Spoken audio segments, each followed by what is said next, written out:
So it's that time of year when you're probably reaping the benefits of all that hard work in the garden.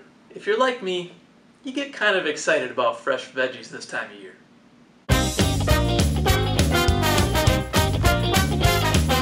But with good reason. I mean, come on. This is better than this. Mostly because I don't even know what this is. Fresh vegetables taste better, that's not an opinion. Buying from local farmers helps the local economy, and that's a good thing, right? Buying from local farmers, or growing your own, is almost always more cost effective than having to pay for all that gas used to ship store-bought vegetables from Timbuktu. But sometimes we overdo it. We get a little too excited about all those fresh veggies. We bring more home than we can eat within a week or two, and when a week or two goes by, we rediscover them in the bottom of our fridge drawer. It's a sad story, but a true one. According to a federal study, the United States throws out the equivalent of 6 pounds of fresh produce per person every month. In terms of money, that's $143 each year, over $570 for a family of 4. Ouch. That's a lot of money out of your pocket and into the garbage. So what can we do to put all that money to good use and save some of those good veggies? I've got 5 tips to get you started. Number 1, use your freezer. Right? We buy frozen vegetables, so why don't we think about freezing our own, right?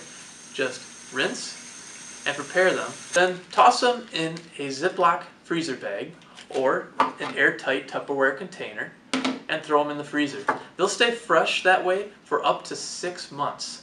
And you can do the same with herbs and spices as well. Just rinse them off, dry them, chop them up, and put them in ice cube trays filled with water. Once they're frozen, just pop them out of the ice cube trays, put them in a Ziploc bag again, and throw them in the freezer. Whenever you need them, just take them out, run some water on them, and you've got some nice, fresh herbs and spices. But what if freezing isn't an option? Maybe you've gone frozen veggie happy and have packed your freezer full. Maybe you're the kind that just doesn't feel right about throwing those fresh vegetables in the freezer. I can't feel my hands. Then it becomes increasingly important how you store your vegetables in the fridge.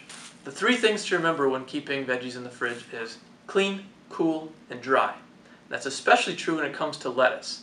Open up that bag that you bought at the store, take it out, rinse it off, dry it, and then put it in your own Ziploc bag with a towel. Keeping the dampness away from your vegetables, especially your lettuce, is going to do wonders in extending its lifetime. Another way to make sure you're stretching your dollar when it comes to those fresh vegetables is to make sure you're using every little bit of them.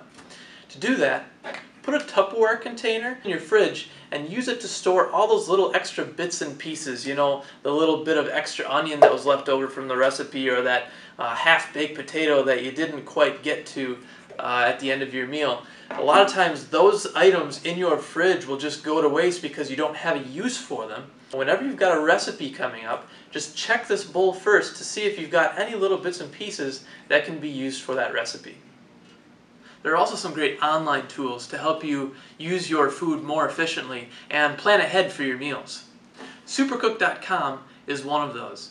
Just plug in the items that you have in your pantry already, and it'll give you recipe suggestions or tell you which recipes you only need a couple more ingredients to use. SayMm.com is another example of an online resource that I find really helpful.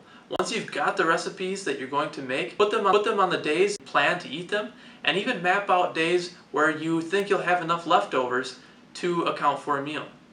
Planning ahead like this is really going to help you be more efficient when it comes to mealtime, and helping you budget more efficiently when it comes to buying your food at the store.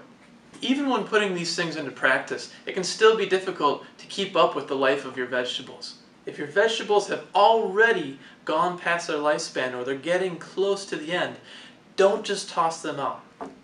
When in doubt, make soup. Just take all those droopy vegetables, place them in a pot with water, and boil them for several minutes until they're soft. You can puree, you can put in stock cubes, meat, or potatoes. You can really do anything you want. This is your chance to get creative. The French call this style of soup garbrure.